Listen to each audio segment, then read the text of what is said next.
नमस्कार, मैं सविता वर्मा। स्वागत है आपका कहानी विद सविता में। आइए शब्दों की इस दुनिया में एक ऐसी कहानी सुनते हैं जो केवल मनोरंजन नहीं बल्कि जीवन के किसी अनकहे सत्य से भी हमारा परिचय कराती है। तो स्वागत है आपका कहानी विद सविता में। कहानी एक थी मौवा। गांव आते ही बस अड्डे से घर तक जाने वाले रास्ते पर किशन दादा की झोपड़ी पड़ती है। चौराहे पर ही उनकी बेटी के नाम का एक बड़ा सा पत्थर भी लगा हुआ था जो गांव वालों ने प्रधान जी से कहकर लगवाया था। मैं तो जब भी गांव आती थी रास्ते में किशन दादा से बात किए बिना चली जाऊं, ऐसे तो कभी होता ही नहीं था। और फिर किशन दादा, वो भी तो माँ से मेरे आने की बात सुनते ही रास्ते पर आंखें लगाए बैठे रहते थे अपनी झोपड़ी के बाहर ही। कोई रिश्ता ना होते हुए भी एक अपनापन जुड़ा था किशन दादा के साथ। और ये अपनापन सिर्फ मेरे साथ ही नहीं बल्कि बल्कि पूरे गांव के साथ जुड़ा था। आज गांव आते ही किशन दादा और उनकी बेटी महुआ की याद आते ही आंखें नम हो आई। एक एक पल चलचित्र की भांति आंखों के सामने आ जा रहा था। किशन दादा अपने हाथों से छाछ बनाकर बेचते थे गांव गांव जाकर। किशन दादा के हाथों से बनी छाछ गांव वाले खुद तो खरीदते ही थे, अपने रिश्तेदारों के घर में भी भेजते थे। किशन दादा के अलावा कोई बाहर से छाछ बेचने वाला आ जाए तो कभी भूल से कोई भी उनसे छाछ नहीं लेता था। कोई भी गांव वाला नहीं खरीदता था उनसे छाछ। और दादा दादा न सिर्फ छाछ बनाकर बेचते बल्कि वो पूरे गांव में मानो प्यार बांटते थे।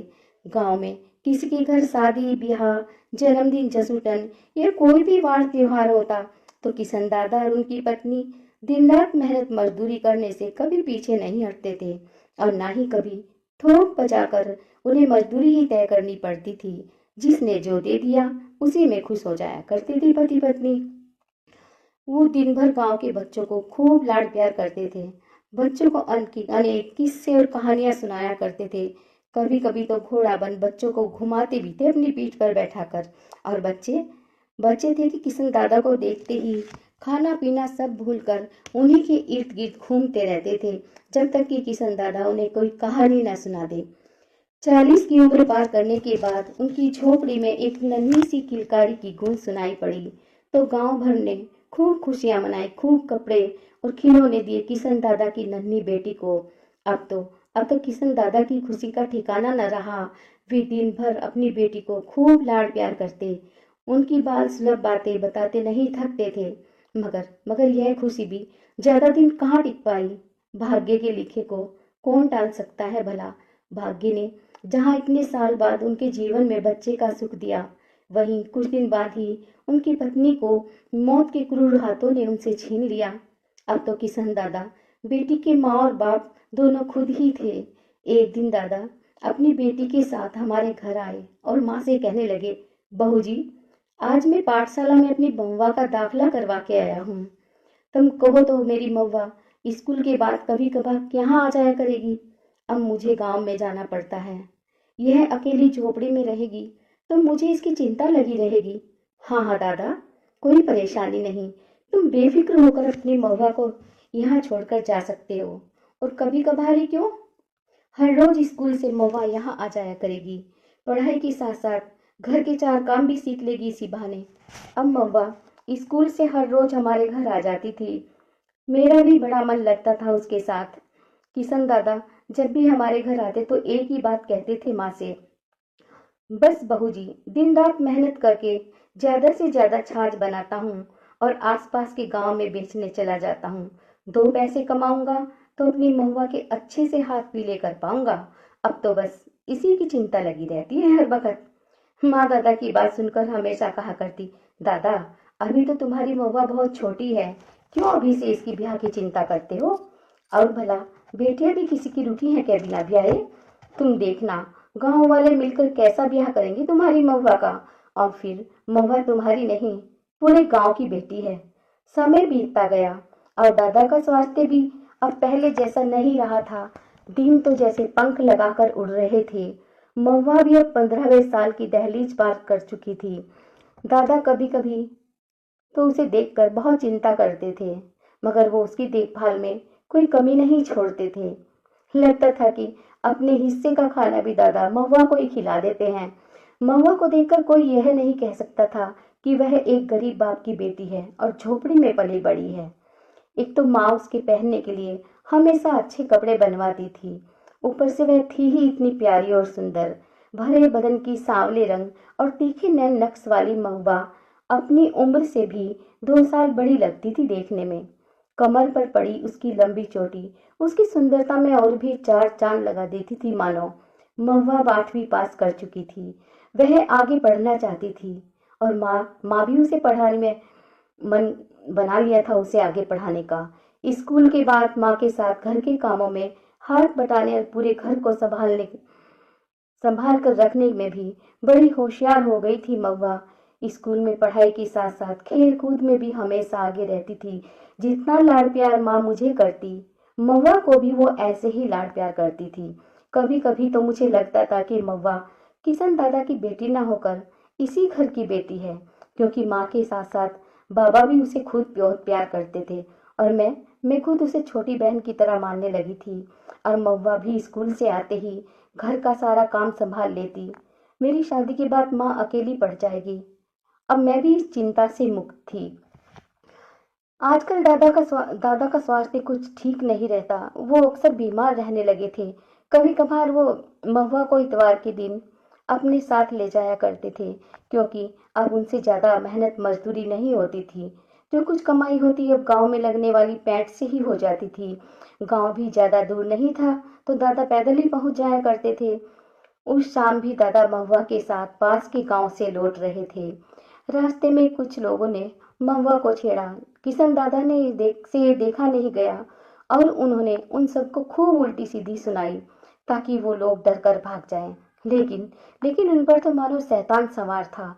उन्होंने बूढ़े किशन दादा की खूब पिटाई की, जिससे दादा बेहोश हो गए और वो गुंडे महुआ के साथ हाथापाई और जबरदस्ती करने लगे। मगर महुआ हार मानने वाली लड़की नहीं थी।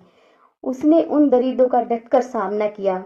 महुआ ने खुद को बचाने के लिए अपने थैले से छाछ के धागे काटने वाली छुरी निकालकर उनमें से एक के पेट में घोंप दी। वह तो लहूलुहान होकर धरती पर गिर पड़ा। खून के छींटे महुआ के ऊपर आन पड़े। अपने साथी को मरता देख उसके बाकी के 2 साथी गुंडों की आंखों में मानो खून उतर आया हो और वो झपट पड़े किसी बाज की तरह महुआ पर। अब महुआ निहत्ती जरूर थी, लेकिन उसने हिम्मत नहीं हारी। किसी की आंखों में रास्ते में पड़ी धूल डालती, तो किसी को उठाकर ईंट, तो कभी छाछ, जो भी हाथ आए मार रही थी और भाग रही थी महुआ। महुआ जितना आगे भागती, वो दरिंदे उसके उतना ही उसके पीछे भागते। पकड़ में आते उन दोनों ने महुआ को अपनी बाहों में जकड़ लिया, किंतु महुआ ने एक को इतनी जोर से काटा कि इसने मारे गुस्से के महुआ को जोर से धक्का दिया, जिससे महुआ का सिर एक पत्थर से जा टकराया और खून की धारा बह निकली। जैसे जैसे गांव वालों को खबर लगी, तो वो दोनों बाप बेटियों को गांव ले गए। किशन दादा को थोड़ा सा होश आया तो देखा झोपड़ी के बाहर उसकी महुआ की लाश पड़ी थी। लोग आपस में उसकी बहादुरी की बातें कर रहे थे। एक औरत कह रही थी, कितनी हिम्मत वाली निकली किशन की बेटी। अरे जान चली गई पर इज्जत पे आंच न आने दी। सही कह रही है तारा की मातू, महुआ तो कतई झांसी की रानी निकली, मार दिया जालिम को। तीसरी औरत ने रूंधे गले से कहा, भगवान ऐसी बहादुर बेटी सबको दे जो मरते मर गई, पर अपनी और पूरे गांव की इज्जत पर तनिक भी आंच लाने दी। वहां खड़ी महिलाएं आपस में एक दूसरे से बतिया रही थी। सबकी आंखों से आंसू बह रहे थे और माँ तो पागलों की तरह एक तक जैसे महुआ की मृत देह को देखकर सिर्फ आंसू बहाए जा रही थी। दादा के होश में आने का इंतजार था सबको। आखिर कैसे बाप के बगैर उसकी बेटी का अंतिम संस्कार कर सकते थे। दादा होश में आकर भी होश में नहीं थे। वह अपना मानसिक संतुलन खो बैठे थे। महुआ की लाश के ऊपर बैठकर बड़बड़ाने लगे, ए महुआ, चल उठ जल्दी से, घाघरा चुन्नी पहन ले। तू कहती थी ना कि घाघरा पहनेगी भी हमें। चल झोपड़ी में दीवा बाल ले, अंधेरा हो आया। कहकर झोपड़ी के भीतर से एक लाल रंग का घाघरा और चुन्नी हाथ में लिए महुआ को पकड़कर हिलाने लगे। कितना सोती है तू महुआ, तेरी माँ ने कभी झोपड़ी में अंधेरा न रखा, तू भूल गई क्या? ए महुआ, उठ ना, महुआ उठ। दादा अपने होश में नहीं थे, तभी तो उनकी आंखों में आंसू का नाम भी नहीं था।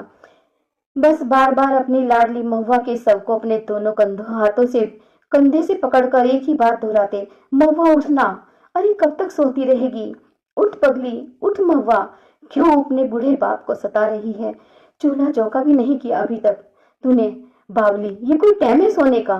गांव वालों ने बहुत कोशिश की कि वहां खुलकर रोएं, ताकि दिल पर पड़ा सतमा कुछ तो कम हो, पर वो लगातार पागलों की तरह महुआ को जोर जोर से आवाज दे रहे थे। आज पूरे गांव की आंखों में दादा से भी ज्यादा आंसू बह रहे थे। कैसी बदकिस्मती है ये कि बेटी दुनिया से सदा के लिए चली गई और बेचारा बूढ़ा बाप वो उसे कंधा तक देने की हालत में नहीं। हे ईश्वर, ये तेरा नियम भी बड़ा अजीब है। कहीं किसी का भरा पूरा परिवार होता है तो कहीं कोई बच्चों की किलकारी तलक को तरसता है। बड़ा जुल्म किया तकदीर ने बेचारे किशन दादा पर। वहां खड़े एक बुजुर्ग ने दूसरे बुजुर्ग से कहा। दूसरे ने भी उसकी हाँ में हाँ मिलाते हुए कहा, हाँ भाई, बिल्कुल सही कह रहे हो। पहले तो बेचारा बच्चों को तरसता था, अब बुढ़ापे में औलाद भी हुई तो घर वाली चल बसी। उस दुख को बेटी के लाड़ चाव में भूल गया तो वह बेटी भी कहकर उसने अपनी गीली आंखों को अपने गमछे से पोंछ लिया। तो ये थी कहानी एक थी महुआ। यदि कहानी ने आपके मन को छुआ हो तो इसे अपने प्रियजनों तक अवश्य पहुंचाएं। फिर मिलेंगे एक नई कहानी और नए एहसास के साथ। तब तक के लिए नमस्कार।